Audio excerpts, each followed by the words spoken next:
to demand Prime Minister Sheikh Hasina's resignation to ensure free and fair elections in January next year.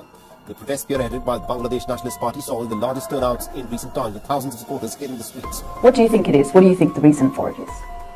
I don't know, maybe they don't want me to continue all the progress we are making for Bangladesh. They may not accept it. অবশেষে কিন্তু যুক্তরাষ্ট্র থেকে শেখ হাসিনাকে পদত্যাগ করানোর জন্য চিঠি পাঠিয়েছে। শেখ হাসিনা কিন্তু রাজিও হয়ে গেছে পদত্যাগ করানোর জন্য। আজকের এই ভিডিওতে আপনারা বিস্তারিতর মাধ্যমে এবং প্রমাণ সহকারে দেখতে পারবেন। তার জন্য এই ভিডিওটি একটু স্কিপ করবেন না। আজকের এই ভিডিওটি খুবই ইন্টারেস্টিং এবং খুবই গুরুত্বপূর্ণ। অপরদিকে কিন্তু শেখ হাসিনা বলেছে, আমি এই বাংলাদেশের মানুষের জন্য অনেক কিছু করেছি, এই বাংলাদেশের বিভিন্ন জায়গায় আমি উন্নয়ন করেছি।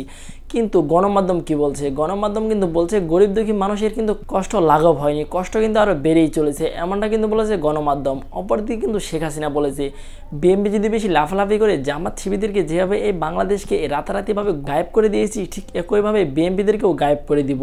শুধু তাই নয়, অপরদিকে কিন্তু ওবায়দুল কাদেরও বলেছে বিএনপি নামে কোনো সংগঠন এই বাংলাদেশে থাকবে না। তো প্রিয় দর্শক বন্ধুরা, আপনারা ওবায়দুল কাদের এবং শেখ হাসিনার কথাগুলো কেমন চোখে দেখেছেন এবং কেমনভাবে নিয়েছেন অবশ্যই কমেন্ট বক্সে বলে যাবেন। আজকের মতন এই পর্যন্ত, দেখা হচ্ছে পরবর্তী কোনো ভিডিও নিয়ে ইনশাল্লাহ।